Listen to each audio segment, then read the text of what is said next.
What's up guys, and welcome to another video. This video is sort of a follow-up on something that I think is really funny, and that is ever since I got this M3, which I think is a great car, all people do is complain. And what they complain about is the lights that I just upgraded, so feel free to check that video out where I put the Lux H8 180s in this car. I have a full in-depth installation video for that.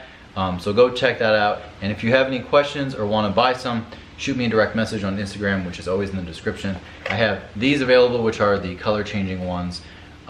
So if you want to get a discount on these, and if you want to get hooked up on some other products from Lux, shoot me a message and I can try to hook you guys up. So the topic of today's discussion is going to be why I took so long to get something that is fairly cheap to upgrade the M3. You know, I did the splitters, I did a catless test pipes, I did tinting, I did a bunch of other stuff, nothing huge, but I did a bunch of other stuff before I did these. And the funny thing that I think about that is that all the flack that I've gotten by just having the stock lights in, and it's so funny that I've never had that happen before, where all people do is bring that up, and now they kind of bring it up as a joke because they know that I know that it's sort of like a joke now, so it's kind of funny.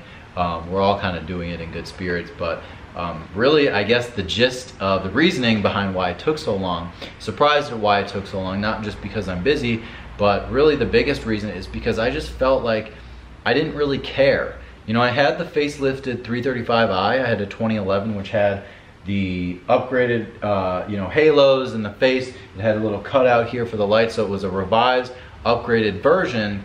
And I sort of was a little disappointed when I bought the M3, because they never got the facelift. They got the rears different and the iDrive and a couple other things, but these lights were never changed. They were never color changed. The face was always the same. It was just the same front face of the M3, no matter what year. So I was sort of nervous that I would hate the way the front of the car looked because I had the upgraded front and then I went to a non-upgraded front. Although it is an M3, I was still nervous. And after I got the car, I honestly forgot about the lights. Like, I just didn't care. And you know, I had the hump, I got the grills, I have the splitters now, and I have just the whole way that it sits, the reflector, the fenders, everything, the way that the stance of the car is, just works so well for me. I always thought that the E92 is one of the best looking cars they've ever made, whether it's the facelifted one or not, just in general. But I thought that I would care way more about the lights, and I just didn't. I just loved the power, I loved driving it, and I just sort of didn't care. I just didn't care. It wasn't an upgrade that really added anything. The splitters I felt like were necessary because the front looked a little plain. So once I jazzed it up with the splitters, I was like, I probably would have waited a few more months if it wasn't for all you guys just pushing me, which really isn't a big deal. It's kind of all in good fun.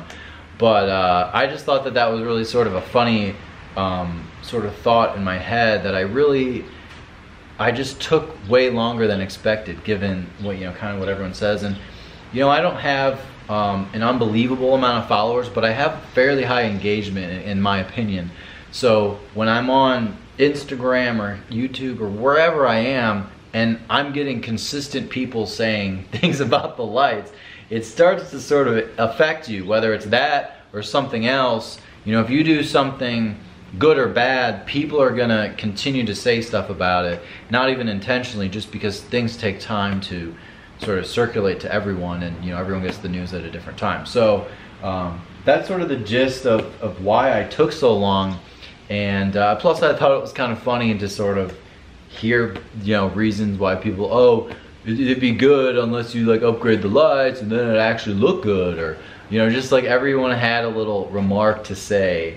But like I mentioned, it's really no big deal. So I love these things, and as I mentioned, I've sort of been talking to the sales rep for a little bit now to be able to offer you guys some different deals other than just the traditional ones that are out there. So hit me up. I'm going to be setting up more official ways of offering you guys things like this, because I can get so many questions, even on other people's cars. Like if I have friends that are in my videos a lot, I get questions on their cars, and honestly half the time I don't know the answer, which is part of the reason why I don't reply, is because I want to give you guys a good answer, but I don't have the answer, and then I forget, and then I never reply. So I do apologize for that, but it sort of explains sort of the love and the passion that I have for this car, just in general. The E92 M3, it's such an awesome car. It's so awesome of a car that I just honestly could care less what the LEDs look like or the halogen bulbs look like, which sounds silly, because I like the most refreshed and clean look as possible, but I guess that sort of goes against the grain what I normally think. So that's how I feel. Hopefully you guys can understand where I'm coming from, but it doesn't even matter if you understand, because the lights are upgraded. So you guys have nothing to complain about besides bugs on the front when I go driving. So thank you so much for watching. Hit me up on Instagram, hit me up here, post a comment below, like, comment, and subscribe. Thank you very much, and I will see you guys next time.